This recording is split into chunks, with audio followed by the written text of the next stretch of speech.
Let's walk through the Module 1 required coding activity, which is a program called Words After G. It's a program that it takes a saying and then like a common phrase, and then does a output on it with words that are starting after the letter G. Let's talk a little bit about the requirements for this page. In this course, there's specific keywords that must be used. If you do not use these, you will not get credit when you submit your solution code. So first of all, we're going to have a printed output like we saw with the words that are greater than G. We're going to use print, and we're going to have input is the source of those words originally, and we'll filter some of them out. We're going to use for in, so that we're going to iterate through several items.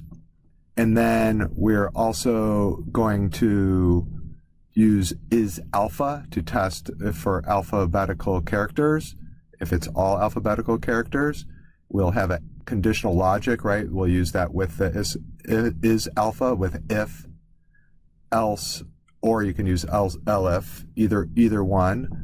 And then also you have to use either upper or lower, because when we do string comparisons, we want to make sure that uppercase can be equal to a lowercase by changing both those to is upper or is lower. So let's look at our edX page, and we'll see there's those familiar requirements here that we just went over, and some more explanation of what we're doing, and a flow chart that can show us what we need to build.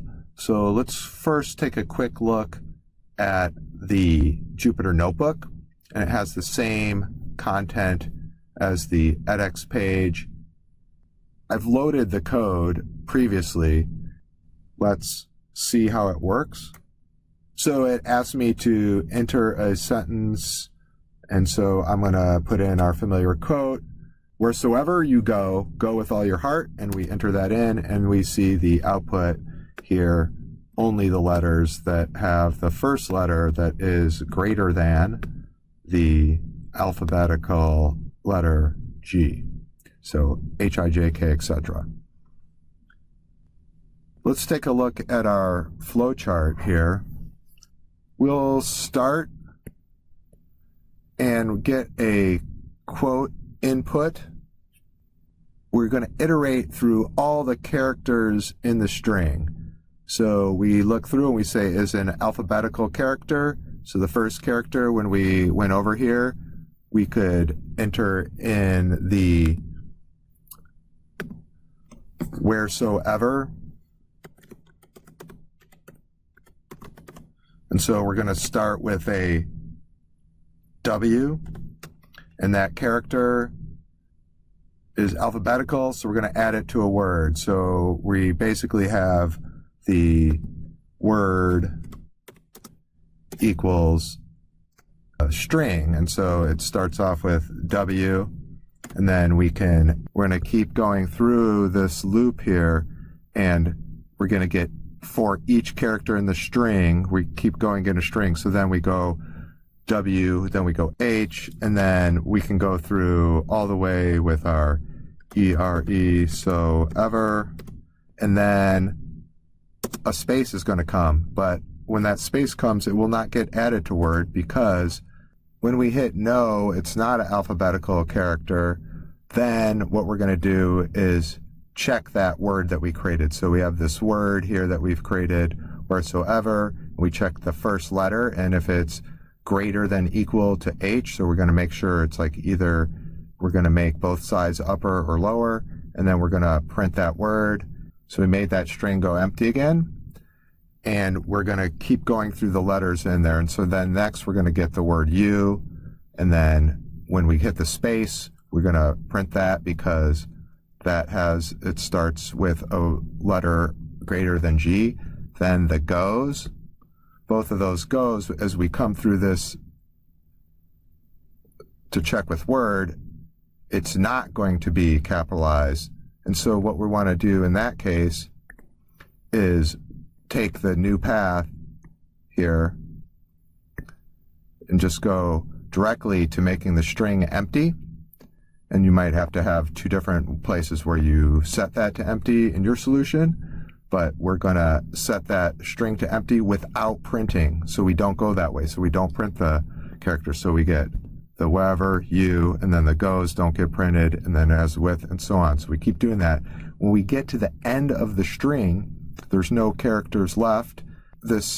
When there's no more characters left, it just ends.